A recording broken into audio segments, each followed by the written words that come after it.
Pessoal, olha, esta é a Malu Macedo, é psiquiatra. Ela é amiga da minha filha Beatriz, que também é psicóloga. E eu conheci a Malu andando lá pelo Rio Grande do Sul. E faz tempo que eu venho dizendo, Malu, vamos fazer uma live para falar sobre psicofobia. Olha, faz tempo, hein? E agora deu certo. Então, Malu, se apresente aí um pouquinho, diga quem é você, o que você faz, sua formação, para que é para o pessoal que me segue te conhecer. Quem me segue já aproveita e segue a Malu, ela faz atendimento online também, isso é importante. E depois eu me apresento para o pessoal que segue a Malu me conhecer. Vai lá, sua vez. Tá bem. E só complementando que eu te conheci aqui no Rio Grande do Sul, mas a gente era quase vizinho em Roraima, que eu morava ali na mesma rua que você, numa ponta e outra Pois na outra. é. Então, eu sou a Malu, é Malu mesmo, não é apelido. Sempre perguntam ou se é Manu, né? Confundem um pouquinho. Eu me formei em Roraima, né? E vim para o Rio Grande do Sul fazer a residência de psiquiatria. Aí fiquei, psiquiatria infantil, mestrado, doutorado eu tô agora, recém-entrei. E o meu mestrado foi em psiquiatria e ciências do comportamento sobre burnout e depressão, que também é um assunto bem frequente, né, hoje em dia. E o doutorado vai ser sobre burnout em pessoas com diagnóstico de autismo que estão no mercado de trabalho, né? A gente tem tido muitos adultos com diagnóstico tardio e que já estavam no mercado de trabalho. Então, eu decidi estudar essa população no assunto que eu já estudava no mestrado. Atendo online, atendo psiquiatria infantil, adultos no geral, e tenho uma especialização em psicoterapia de orientação analítica, então, mas atualmente não dá tempo a psicoterapia, só avaliação, avaliação, avaliação, assim, enlouquecida. Acho que é isso. Ok, e a gente não precisa muito de títulos, né? Porque às vezes esses títulos eles servem quando a gente está falando nas universidades. Aquilo que vale é o que nós vamos conversar. Então, eu sou Wagner Costa, eu moro em Roraima, mas ultimamente eu estou nômade. Eu passei esse ano passado em Brasília e esse ano de 2024 eu vou morar em Santa Catarina. Então, semana que vem já estou indo embora e tocando a vida. Eu sou psicólogo, também formei aqui em Roraima, tenho mestrado em ciências da saúde e tenho especialização em terapia cognitivo-comportamental, tenho especialização em psicologia positiva, que é uma área que muito me interessa, tenho uma formação em psicanálise, que não é universitária, mas ela é uma formação que me ajudou muito, e eu estudei muitas outras coisas. Também atendo online, hoje 100% online meu atendimento, eu só estou atendendo online e gosto de estar por aqui, gravando vídeo, fazendo alguns trabalhos aí. Eu tenho assim, meu principal trabalho hoje, eu toda segunda-feira faço um programa de rádio que vai ao ar aqui na Rádio Assembleia 98.3 em Roraima, onde eu falo toda segunda-feira sobre saúde mental. Então a gente começa a semana falando algum tema, conversando sobre coisas do dia a dia. Hoje, por exemplo, o tema foi ansiedade de volta às aulas. Conversando sobre a ansiedade dos pais, das crianças, dos jovens que saem do ensino fundamental e vão para o ensino médio. Então é isso que eu faço na vida. E hoje eu e Malu vamos conversar sobre psicofobia. Isso é uma palavra que a princípio se usava num sentido das fobias de uma forma geral, e hoje nós estamos usando essa palavra para falar sobre o medo que as pessoas têm de falar sobre transtornos mentais, o medo que as pessoas têm de ter um diagnóstico, o medo que as pessoas têm de conviver com quem tem um transtorno mental. Nós vimos agora nesse programa que eu não assisto, um tal de Big Brother Brasil, alguém fazendo um comentário, né? Como é que deixaram uma pessoa doente participar aqui porque a pessoa tem ansiedade e ela teve lá uma crise, não sei bem o que aconteceu. Mas é sobre isso que nós precisamos falar. Nós estamos no mês de janeiro, nós temos a campanha Janeiro Branco, que é uma campanha que tem como principal objetivo chamar a atenção das pessoas para a importância desse tema, o tema da saúde mental, e convidar cada um de nós a colocar no seu planejamento anual ações para cuidar da nossa saúde mental. Malu, pergunta para a psiquiatra. As pessoas ainda acham que psiquiatra é médico de doido? Olha, vou te dizer que aqui no Rio Grande do Sul, bem menos do que na região norte e nordeste, né? Eu morei em Roraima a maior parte da vida, mas eu sou natural do Ceará. Então eu tenho a realidade das duas regiões e agora estou vivendo a realidade daqui. Aqui eu diria que seria uns 20% assim da população e mais as pessoas do interior, pessoas mais velhas, né? E em Roraima, pessoas jovens têm esse pensamento ainda que, pelo menos da época que eu morava aí, eu tinha essa sensação. E hoje em dia ainda, eu comecei a atender online alguns pacientes daí, pessoas muito jovens, assim, que foram meus contemporâneos na época do Cefet, que era o Instituto Federal, contando assim, é a minha primeira consulta, eu nunca tinha ido em psiquiatra, eu achava que isso era frescura, né? Então, assim, pessoas jovens atualizadas que ainda tinham esse preconceito até muito recentemente, né? E agora tu falaste do programa de rádio, do Instagram, e eu acho que são ferramentas muito úteis para a gente poder lidar, né, combater a psicofobia. E acho que as três palavras assim que definem, né, o termo é preconceito, estigmatização, né, o estigma, e a discriminação, né, que parecem, é tudo mais ou menos a mesma coisa, mas não. Preconceito muitas vezes tem a ver com ignorância, né? É um pré-conceito. A gente tem uma Uhum. ideia que, na verdade, se a gente tiver outras fontes de informação, essa ideia pode ser elaborada, pode ser mudada. Então, eu acredito que o Instagram, os profissionais sérios que usam o instrumento para psicoeducar, e aí a gente já usa o psiconeologismo Uhum. também, fazem um trabalho muito útil para a população em geral, né? Certo.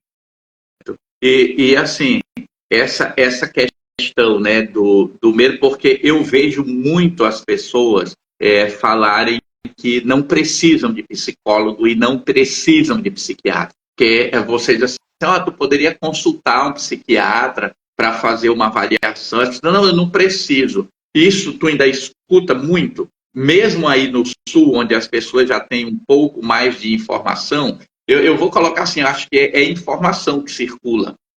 Pode ser, pode ser. Acho que informação, sim, faz a diferença nessa questão de. Só que hoje em dia, com a internet, já era para ter melhorado, né? Então, eu acho que tem outros fatores além da informação. Acho que o peso cultural também. E o Rio Grande do Sul é uma das cidades, Porto Alegre é a cidade com um dos maiores percentuais de psiquiatras. Assim, acho que primeiro vem Londres, depois Buenos Aires e terceiro lugar é Porto Alegre. Pelo menos há alguns anos era esse o esquema. Então, eu acho que tem uma coisa cultural que influencia além da falta de informação. Escuto, às vezes, eu não preciso. Se eu quiser conversar, eu converso com um amigo. Não vou pagar para um amigo pago. Assim, coisas absurdas, né? Que desvalorizam o trabalho, a formação, o estudo e que desvalorizam a própria saúde, né? Porque muita gente poderia ter uma melhora muito importante na qualidade de vida se entrasse em contato com coisas que a gente só entra quando faz uma psicoterapia. É, e você falou uma coisa que eu considero extremamente importante, que é essa ideia das pessoas criarem um conceito de que elas podem fazer terapia conversando numa mesa de bar. Eu sempre brinco com as pessoas, conversar numa mesa de bar pode ser terapêutico para você num determinado momento, mas não é terapia. Terapia é Sim. um trabalho específico, voltado para você ter insights, novas ideias, se compreender, usando ferramentas, usando ciência. A conversa na mesa de bar é uma conversa onde você pode desabafar e, claro, você receber apoio de um amigo é extremamente importante. Como eu digo, eu toco violão, mas o violão não é minha terapia, mas o violão é terapêutico para mim. Por quê? Porque quando eu estou tocando violão, eu estou cantando, eu estou exercitando meu cérebro. Hoje a gente sabe que tocar um instrumento musical ajuda muito, né, em manter o cérebro ativo. Então, essas coisas, a gente precisa mudar esse tipo de ideia que estão espalhadas por aí. Aqui em Roraima, Malu, eu cunhei uma frase que eu não gosto muito de dizer que eu sou o dono da frase, mas ela foi dita por mim, eu ainda não vi ela escrita em canto nenhum. Que a frase é essa, né? Falar sobre saúde mental não deveria ser um assunto estranho entre amigos. Ou seja, querendo levar para as pessoas a ideia de que o assunto saúde mental deveria ser um assunto tão comum quanto futebol, Big Brother, novela, filme, fofoca do dia a dia. Mas ainda está difícil. E olha, aqui na Rádio Assembleia, durante o dia, durante a programação, são feitas várias inserções de coisas que eu gravei de 1 minuto, de 2 minutos, falando sobre prevenção ao suicídio, falando o que é ansiedade, o que é depressão, onde buscar ajuda. Então, isso é uma coisa que aqui em Boa Vista, Roraima, a rádio faz esse trabalho repetidamente. Ano passado, no Setembro Amarelo, tem uma rádio aqui, a gente elaborou 15 frases e os locutores da rádio, cada um gravou uma frase falando sobre prevenção ao suicídio e eles passaram o mês todo rodando esse conteúdo. Então, essas coisas vão levando essa ideia de que falar sobre saúde mental não deveria ser um assunto estranho. Mas eu realmente vejo ainda muita resistência de achar que psiquiatra, psicólogo é coisa de doido. Pergunta. Olha, eu vou fazer isso aqui, gente, entrevistando, tá? Porque a Malu, eu não sei se ela é muito de falar, mas eu sou muito de falar. Então, eu vou fazer perguntas a ela e vou fazendo comentários, tá? Malu, outra coisa que eu queria perguntar, e eu sempre acho que existe ainda uma resistência, e aí não das pessoas, mas resistência dos lados do lado dos psicólogos, e resistência do lado de alguns psiquiatras em trabalharem juntos. O que você acha sobre isso? Vou te dizer que eu, particularmente, nunca tive essa dificuldade, nem, assim, nem de eu encaminhar para os pacientes e nem de receber. Eu tenho uma relação muito boa com os psicólogos dos meus pacientes, né, com os terapeutas, e acho que isso me faz ter agenda cheia também, porque acho que ter essa boa relação faz com que tu confie no colega, né? Tipo, não, trabalhar em equipe, porque ser terapeuta ou ser psiquiatra é um trabalho muito solitário, né? Quando a gente trabalha em consultório, então poder confiar que alguém tá trabalhando junto contigo na mesma linha é muito importante. Mas eu concordo que existe sim. Eu acho que também tem esse peso cultural, assim, um pré-conceito, né? E tem um preconceito no encaminhamento até entre médicos, vamos encaminhar para o psiquiatra. E já rotula o paciente, né? Tipo, vai para o psiquiatra, é o paciente psiquiátrico. Então, assim, é pesado, né? E não sei se entre os psicólogos, até te pergunto, se quando o psiquiatra encaminha um paciente com alguma coisa mais séria, que já toma bastante medicação, se costuma ter alguma dificuldade, assim, eles preferem o paciente que vem primeiro para o psicólogo e depois para o psiquiatra, porque é uma curiosidade, nunca ouvi falar que exista. Não. Veja, eu recebo alguns pacientes que o psiquiatra encaminhou. Mas eu ainda percebo uma coisa que é assim, o psiquiatra diz, procure terapia cognitivo-comportamental. Então a gente criou um rótulo de que só a terapia cognitivo-comportamental funciona. E isso é uma coisa que eu vejo até hoje dentro da psicologia. Veja, tem um estudo do Carl Rogers, que é um estudo que ele não é novo, que ele diz assim, não é a abordagem terapêutica que faz o paciente melhorar. O que faz o paciente melhorar, a conclusão do estudo dele, é a aliança terapêutica. O quanto o terapeuta consegue mostrar para o seu paciente que está envolvido no seu tratamento, que quer ajudá-lo. Essa interação é que faz melhorar. Mas a gente ainda tem muito isso. E eu vejo até dentro da psicologia, muitos terapeutas achando que só a terapia cognitivo-comportamental funciona. E aí a gente começa a fazer generalizações e esquece dessa aliança. Mas eu ainda vejo muitos colegas psicólogos com certa resistência a encaminhar as pessoas para o psiquiatra. Eu sou um que acho que o trabalho tem que ser conjunto. Sim. Eu sempre digo e também tem muito aquela visão de que se mandar para o psiquiatra vai tomar remédio, né? É uma visão da população em geral, dos leigos. O psiquiatra só dá remédio.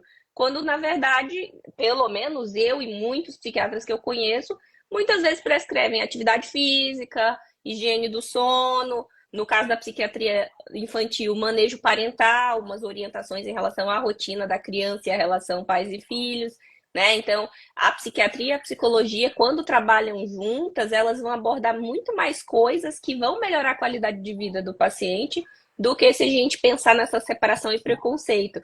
E tu tava falando, dentro da psicologia tem esse preconceito entre as abordagens. E aí é uma coisa do ser humano, né? Essa coisa do preconceito e de ter que ficar com uma ideia fixa e defender só essa ideia sem ouvir o outro lado, sem ouvir o que os outros pontos de vista podem nos mostrar. É, isso é uma coisa que eu percebo também. Mas, assim, acho que isso diminuiu muito, porque hoje existe mais abertura, né? Existe muita abertura no sentido de que é mais fácil conversar, e eu acho assim, aí é uma opinião minha. Nós da psicologia temos que estudar mais neurociência, conhecer mais de psiquiatria para poder direcionar também os pacientes, para poder orientar. Eu sempre acho isso, que eu sempre pergunto, né, quando eu falo com um psiquiatra, eu sempre pergunto, e a pergunta para você, o que você acha que os psicólogos deveriam saber de psiquiatria para ajudar mais seus pacientes, entendeu? Nesse Uhum. sentido de que às vezes a gente fica estudando muito a psicologia, eu fico muito preso na minha abordagem terapêutica e não abro minha mente para outras coisas. Concordo. Eu acho que tu mesmo já deu a resposta. Neurociência é uma coisa muito importante, né? Ah, acredito que entender um pouquinho de medicação também faria muita diferença, até para eles ajudarem os pacientes. Por exemplo, tem paciente que pode chegar na terapia dizendo, tenho medo do remédio. Então, se o psicólogo dá uma acalmada nele, já. E eu recebo vários pacientes assim, não quero remédio, não quero remédio, mas estava em terapia com um psicólogo que confia muito e é encaminhado a mim, não, vai, ela vai te dizer os efeitos colaterais, etc. Então, acho que quando eles têm essa segurança em relação à medicação, melhora bastante também a comunicação entre profissionais e com o paciente.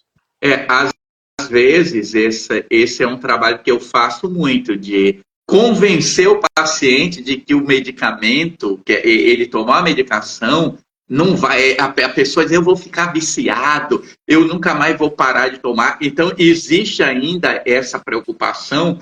Eu acredito que dessa ideia de achar que quem toma remédio, que está aí nesse range da psiquiatria, é louco. Então, as pessoas ainda têm muito medo de tomar remédio. E você vê, né? Você deve ver isso todos os dias. As pessoas com ansiedade, tem muita gente que consegue melhorar. Pessoas com depressão, muita gente consegue melhorar. Mas eu acho que tem essa. As pessoas comentam muito o negativo. Então, mas eu conheço fulano que tomou e não resolveu. Como é que você vê isso? Por exemplo, uma pergunta, né? Às vezes eu acho que as pessoas elas não insistem o suficiente. O que eu quero dizer? Alguém vai ao psiquiatra num dia que ele está muito feliz. Aí ele chega lá e conta um aspecto da vida dele. Aí o psiquiatra acha que ele é ansioso. Aí ele abandona aquele psiquiatra porque não deu certo. Aí ele vai no outro psiquiatra e conta um outro aspecto da vida dele. Aí o psiquiatra acha que ele é depressivo. E aí ele fica, mas como mudou meu diagnóstico? Como é que você tem convivido com isso? Dessa dificuldade do diagnóstico, porque às vezes as pessoas querem um diagnóstico que nem fosse um exame de sangue. Está aqui o resultado. E diagnóstico psiquiátrico não é feito em 15 minutos, não é? Eu Como é que gosto de você... comparar, uma foto e um filme, assim, eu sempre digo, olha, para fazer um diagnóstico psiquiátrico, a gente não faz ele tirando uma foto, tem que ver muitas vezes um filme, então o diagnóstico é longitudinal. Mas tu falando, eu fiquei pensando nessa questão dos preconceitos, né? E às vezes eu acho que depende bastante da formação dos profissionais, tá? Vou falar por mim. Eu gosto de ter essa visão integral. Então, assim, mesmo quando eu atendia numa clínica popular, que eram 20 minutos a consulta, eu tentava pegar dados, era 20 minutos, pegar dados sobre a infância, adolescência, doenças outras doenças, fatores sociais, né, com quem mora, com quem que trabalha, etc. Mas tem lugares que querem fazer uma consulta psiquiátrica em 15 minutos. Então, assim, como é que aí o paciente chega e diz, eu tô triste, eu não consigo acordar para ir trabalhar, não. Naquele momento, naquele dia, perdeu alguém, assim, tem algum fator que está contribuindo para aquilo. O psiquiatra vai dizer que ele está deprimido, né? Mas não vai saber que pode ser alguém, que tem alguém com a doença crônica da família, ver os outros fatores. Então, eu acho que uma forma, pelo menos o que eu tenho feito, para os pacientes não ficarem angustiados, tipo, eu sempre soube, sempre me disseram que eu tinha toque, agora tu tá me dizendo que eu sou autista, é um bom exemplo. Eu explico até essas questões da ciência mesmo, que a psiquiatria, a psicologia tem evoluído, né? A neurociência tem evoluído, e que talvez há 10 anos aquilo, pelos livros, parecia ser toque. Né? E agora a gente está entendendo melhor o funcionamento do cérebro, os profissionais estão sendo treinados para entender essas novas descobertas, essas novas investigações, e olhando agora a gente entende, até porque foi feito um filme, e aí tu tem uma visão melhor da situação. E aí tu entende, não, realmente, é um transtorno do espectro autista, e não era um toque. Uhum. Olha, ontem eu assisti um filme, eu acho que o nome é Meu Pai, com Anthony Hopkins. Já assistiu? Não assisti ainda, mas eu ouvi falar bastante. Olha, ele é um filme, assim, que ele fala do Alzheimer.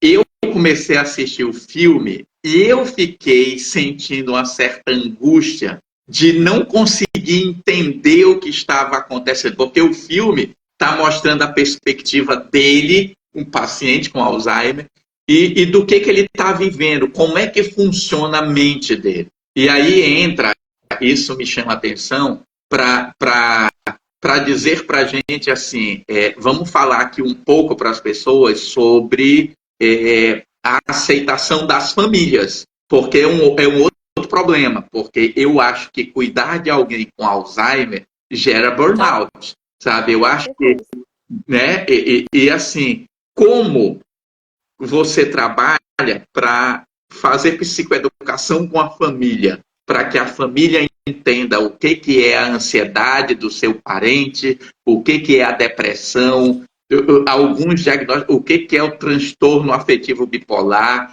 Como é que tu trabalhas isso? Tu costuma chamar a família?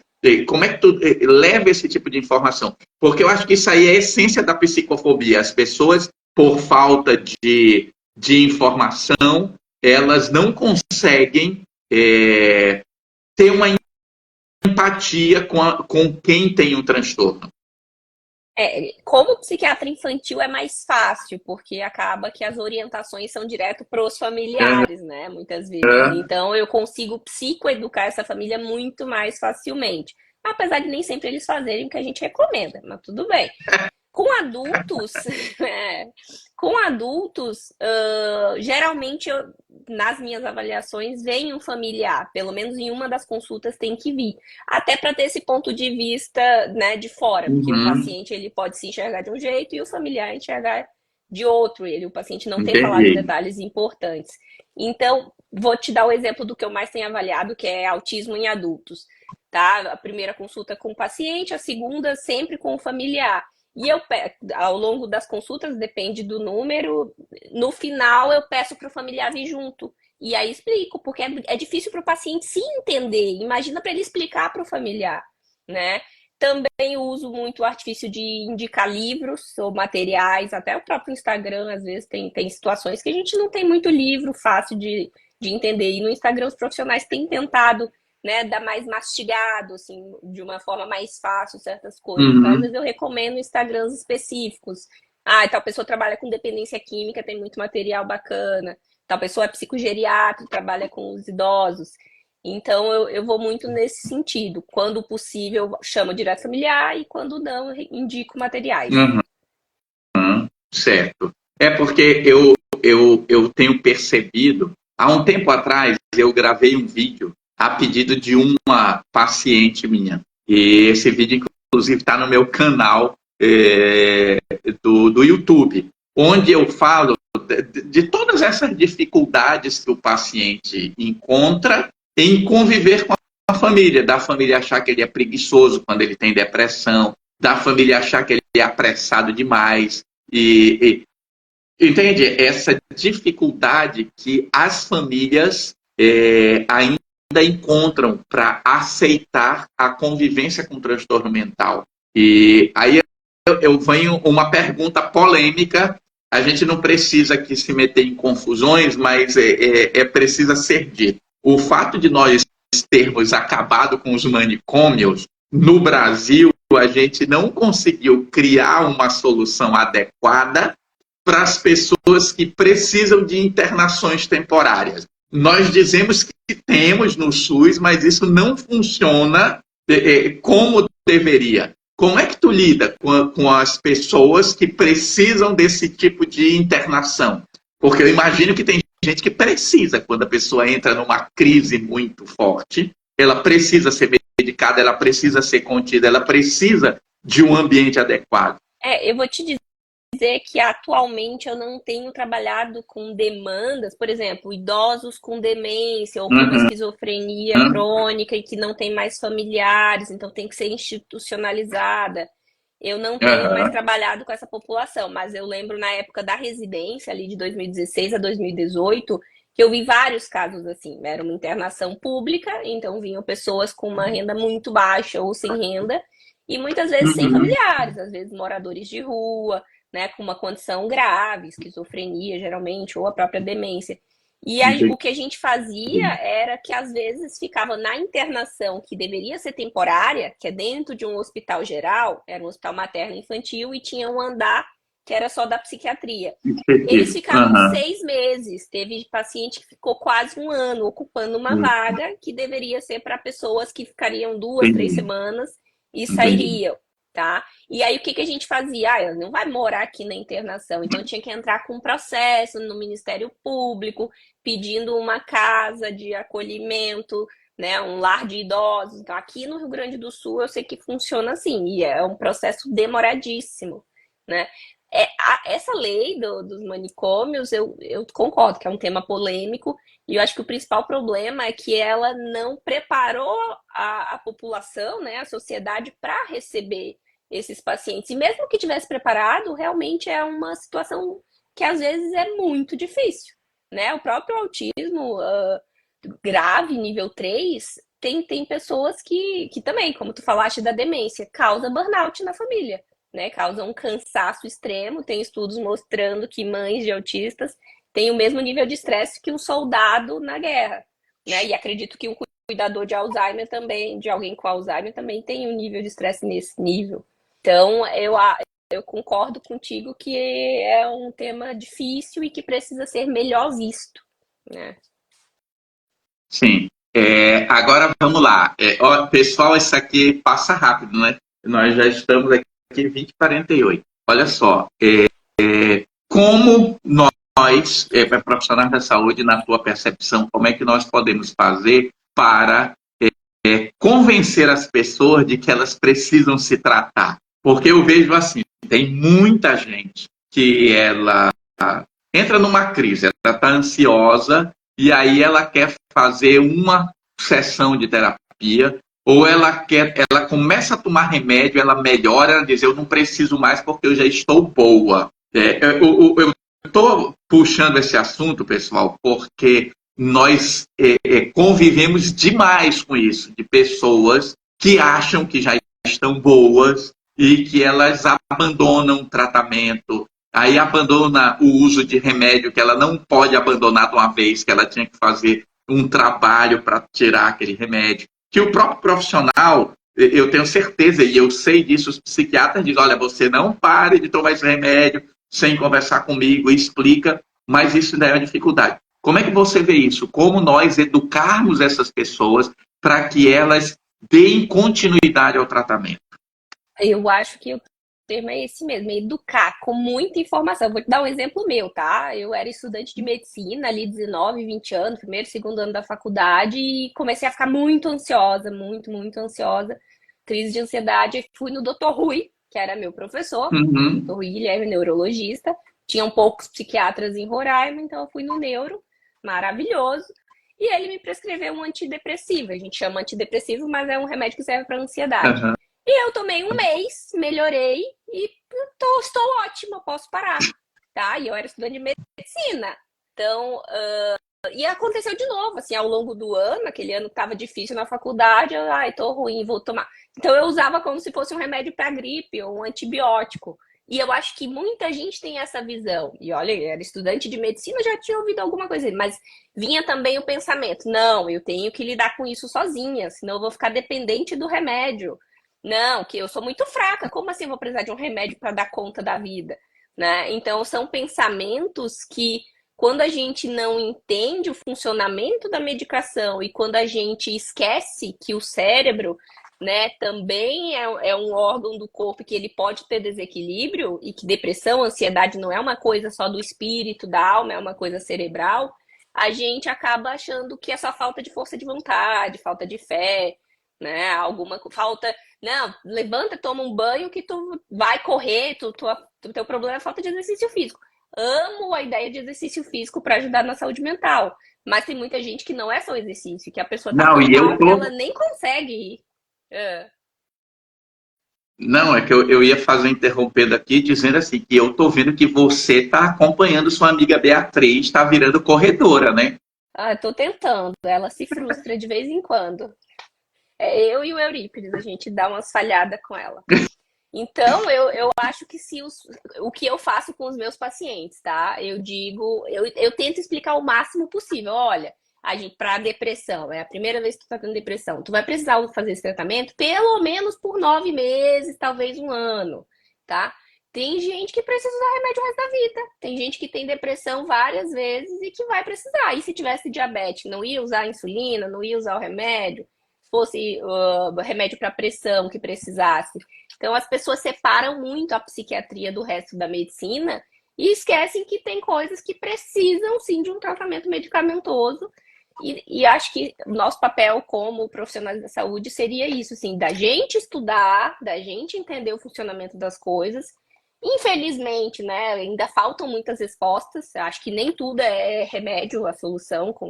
Entendo bem isso, mas tem horas que tem doenças muito claras, né? Por exemplo, TOC, transtorno obsessivo compulsivo. Tem muitos estudos mostrando como o funcionamento do cérebro é diferente em quem tem TOC, né? Então, acho que a gente estudando e podendo explicar de uma forma que as pessoas entendam, isso pode ir melhorando aos poucos. Sim, e é interessante, né, essa dificuldade que todos nós temos de aceitação. Então, às vezes, não se fala no assunto como se eu não falando eu estivesse resolvendo. Então, a gente não quer conversar sobre isso para não gerar aquele compromisso, porque se eu estou falando, eu preciso ir ao médico, eu preciso ir ao psicólogo, e eu ainda vejo muito isso, essa dificuldade, de uma forma geral, das pessoas de aceitarem, de perceberem, olha, eu preciso me cuidar. Eu vejo, como eu todo ano, eu tenho 60 anos, eu faço meu exame de próstata já há 5 anos, mais ou menos, eu venho fazendo todo ano. Aí faço ultrassonografia, já fiz vários exames que com orientação médica. Mas existe um preconceito tão grande e as pessoas continuam brincando, sexualizando o exame do toque, tirando gracinha, para como se fosse disfarçar o assunto. E tem muita gente que, por medo do diagnóstico, não busca ajuda e fica sofrendo, como você disse lá atrás. Poderia melhorar muito a qualidade de vida se ela tivesse um diagnóstico de depressão, ansiedade, bipolaridade, e ela pudesse, de alguma forma, viver melhor. Eu acho que ainda falta muito isso, né? No meio, Sim. assim, de uma forma geral. Acho que às vezes por falta de oportunidade, talvez mais antigamente, quando não existia internet, às vezes por falta de acesso financeiro também, aí num bom profissional pode acontecer de não conseguir um diagnóstico. Tem gente que quer e não consegue, mas tem muita gente que tem medo, como tu tá falando, né? De tipo, encobrir. E eu brinco não, eu falo sério com os meus pacientes que não dá para vencer um monstro invisível, né? Então, assim, enquanto tu não sabe o que tá te acontecendo, fica muito difícil. tu vai lutando com um homem invisível ali, tu vai só apanhar, né? Então, mas é o que acontece muitas vezes. E o que eu tenho visto, assim, agora todo mundo tem uma doença psiquiátrica, agora todo mundo é autista, agora todo mundo tem TDAH. Quando porque há 20 anos atrás as pessoas não conseguiam diagnosticar isso, porque não era tão entendido até no meio científico, né? E o que eu percebo em pessoas que têm um diagnóstico já adultas é uma melhora importante na qualidade de vida delas. Porque elas começam a entender o que estava acontecendo, por que elas passaram por A, B ou C situação. Acho que é esse caminho assim de poder deixar as pessoas cada vez mais cientes né, com informações que elas consigam assimilar e a nossa luta diária, né, de combater esse Uhum. preconceito que existe. Todo dia, né? Uma coisa assim que eu vejo muito é esse medo do diagnóstico. Ainda é muito grande, e aí quando a gente fala nos transtornos mentais, ainda nós temos um mundo a ser trabalhado na nossa mente. Então, pessoal, essa nossa conversa aqui, ela tem exatamente esse foco, de chamar atenção para que nós entendamos que saúde mental é algo do dia a dia. Tem um conceito da Organização Mundial de Saúde, eu não lembro ele decorado, mas ele diz que saúde mental é você ser capaz de resolver seus estresses do dia a dia e você ser capaz de ser útil na sua comunidade. Então, juntando essas duas coisas, isso mostra que a nossa saúde mental precisa de cuidado, porque muitos de nós não estamos lidando com estresse. Nós não sabemos o que fazer com estresse. Aí a gente inventa happy hour, e tem gente que todo dia toma 2, 3 cervejas para relaxar, e aí ele acha que está resolvendo o problema, mas ele só está mascarando um problema. E às vezes é um problema. Eu já recebi muitos pacientes. Eu desenvolvi ansiedade do nada. O que tu mudaste na sua vida? Parei de beber. Ou seja, ele usava o álcool como um mecanismo de Uma relax, né? tentativa Ele de relaxava. autorregulação, né? E não, porque era Entende? meio que um autotratamento ali, uma automedicação, só porque era uma substância química que gerava um efeito no cérebro, só que um efeito ruim, que a longo prazo Exato. deprime e que afeta o corpo também, né? E ainda tem Então, isso, aí que a acho que a gente pode pessoa. fazer outra live e falar do impacto da saúde mental na saúde física. Isso. Então, assim, o objetivo aqui é conversar sobre isso, é mostrar que saúde mental é um assunto do dia a dia. Nós não podemos ter medo, né? Eu vejo tem muita gente, Malu, que não procura ajuda com medo do estigma das pessoas pensarem assim, essa pessoa é louca, né? Eu tenho indicado para todo mundo assistir a série da Netflix, lá o banho de sol diário, né? Que é a enfermeira numa unidade psiquiátrica, mostrando como é complexo, porque ela tem a depressão, ela tenta o suicídio e ela não tem nem consciência disso. E eu acho que isso é algo muito importante para as pessoas observarem e pensarem assim, cara, isso pode acontecer comigo. Eu posso estar bem hoje, amanhã algo pode mudar na minha vida, eu ter um choque e perder o equilíbrio. Né? E algumas coisas que estavam guardadas virem à tona e me derrubarem. Assim, isso é muito importante, nós pensarmos que nós somos frágeis e que nós precisamos cuidar dessa saúde mental sempre, né? E acho que o mundo que a gente está vivendo hoje, assim, essa era contemporânea, está trazendo muitos fatores que são uma prova de fogo, assim, pra É, gente, né? é, Então, assim, é muita tecnologia e às vezes a gente não consegue mais se organizar de uma forma saudável.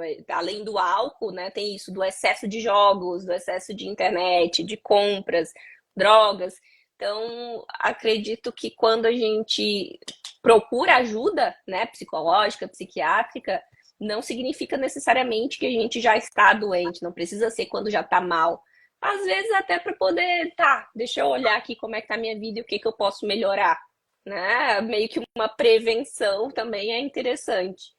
E às vezes Eu, acontece, às vezes até principalmente na psiquiatria infantil, pais que já estão preocupados, por exemplo, com o desenvolvimento e vão lá só para verificar se está tudo certo. Eu acho que os adultos também deveriam fazer isso. Será que está tudo certo aqui na minha vida? Às vezes tem um problema de sono e não se dá conta que toma café 6 horas da tarde, né? Então, assim, coisas básicas que não são sabidas pelas pessoas muitas vezes.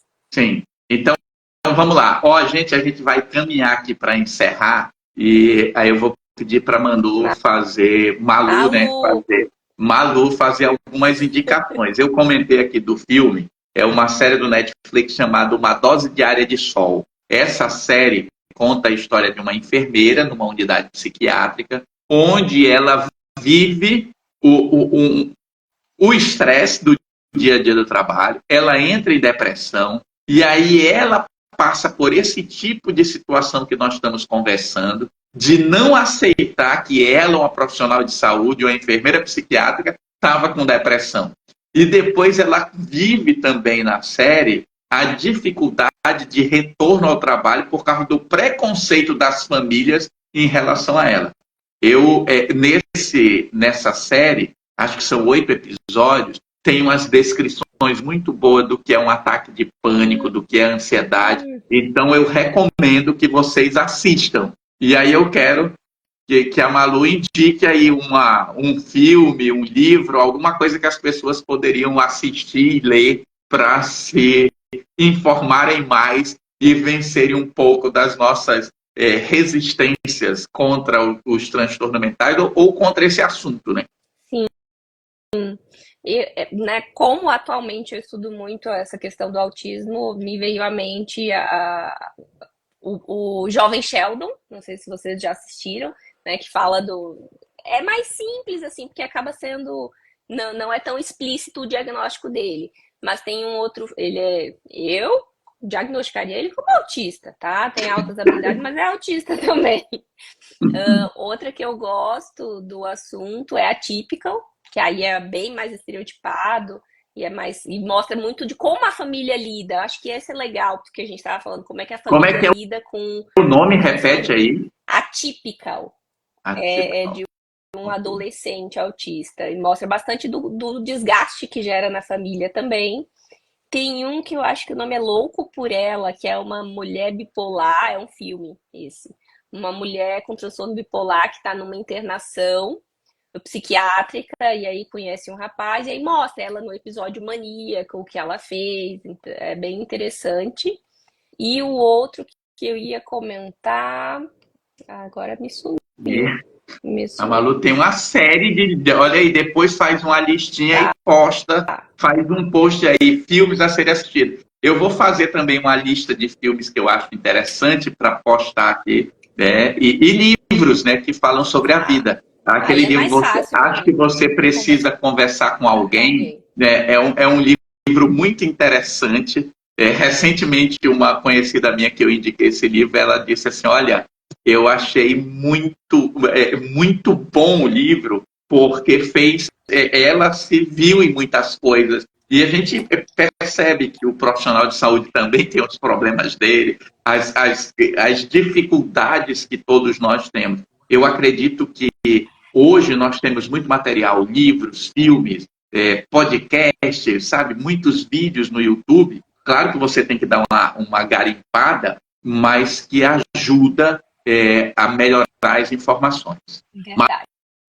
Malu, vamos Concordo. abrir aqui para algumas perguntas. Eu Já. vou, eu vou abrir aqui para quem tiver presente aí fazer perguntas, tá? E aí, pessoal, tá aberto de novo os comentários aí. Quem quiser fazer alguma pergunta, vocês façam a pergunta, eu leio e a Malu responde, tá bom?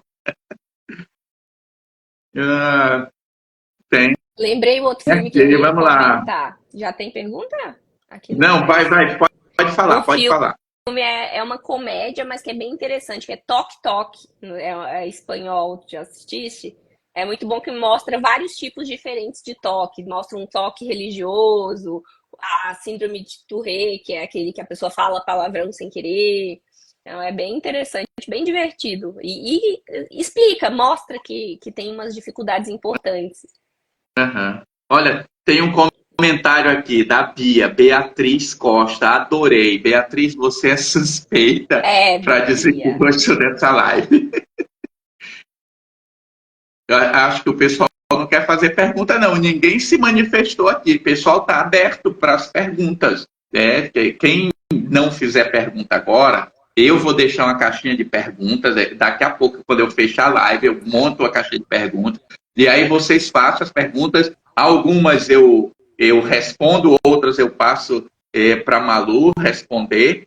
Mas vocês podem fazer perguntas, porque o nosso objetivo é exatamente interagir, para que vocês tenham informações, tá bom?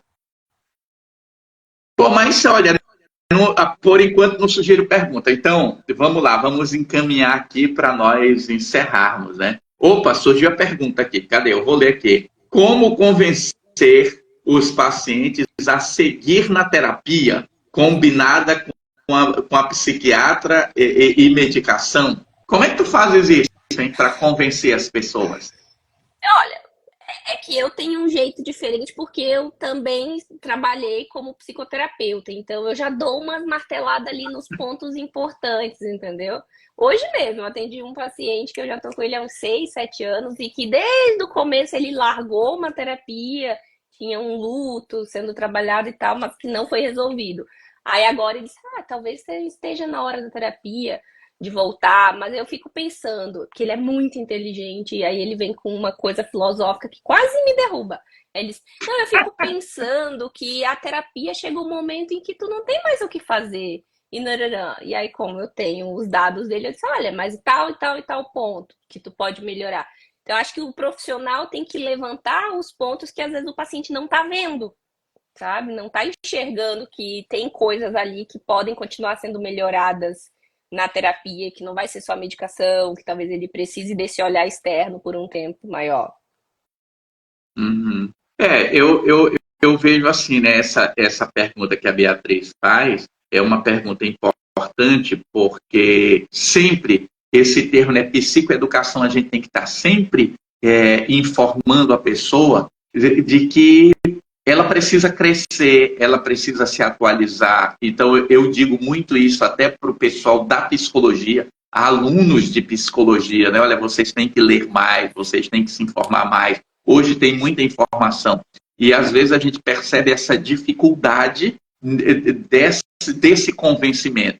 Por quê? Porque tem muita informação de terapia mágica, né? Hoje a gente tem muita gente na internet mentindo. Escute o que eu estou dizendo para você. Tem muita gente na internet mentindo, dizendo que vai resolver a tua depressão, a tua ansiedade, sabe?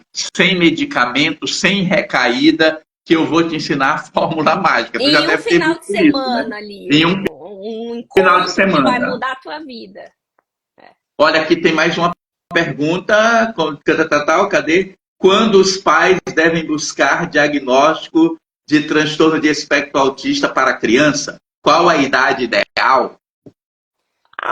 É Eu para você essa acredito, daí. essa é para mim. Eu acredito que aquilo que eu comentei já é o ideal, assim, acompanhar o desenvolvimento. Pode ser direto com o pediatra, não estou dizendo que tem que ir no psiquiatra infantil ver se teu filho está com atraso no desenvolvimento. Não, nas consultas com o pediatra, já cobrar que o pediatra avalie, né, tá tudo certo, tá.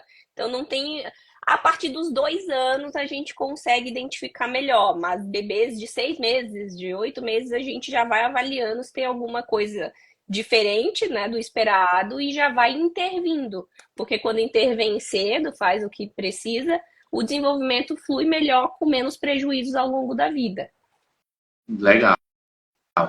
Então, gente, nós vamos encerrar a nossa live. Já são aí 22h10, né? Aí nos horários aí 22h09, né? Não. São 21. Não, tá. São 21h09. É que eu tô olhando aqui no meu notebook. O meu notebook está com o horário de Brasília, né? Então, assim, são 21h09, né? Já conversamos bastante. O objetivo era chamar atenção para o assunto. Quem tiver alguma pergunta, faça depois, mande, eu vou deixar a caixinha. Esse material vai ficar aqui gravado, tanto no meu perfil quanto no perfil da Malu. E a ideia é essa. Malu, muito obrigado por aceitar, né? A gente já vinha há algum tempo conversando para fazer essa live.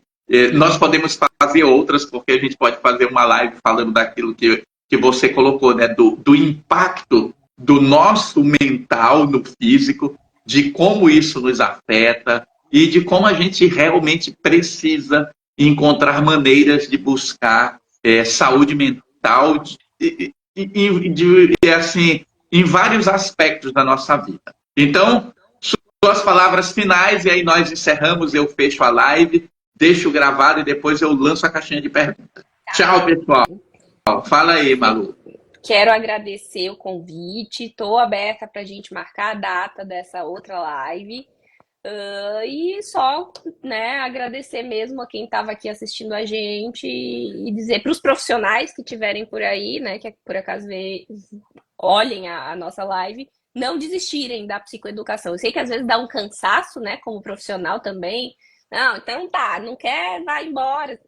Mas a gente tem que ter paciência, porque o ser humano, ele precisa dessa paciência até que ele vá tendo a capacidade de entender as coisas.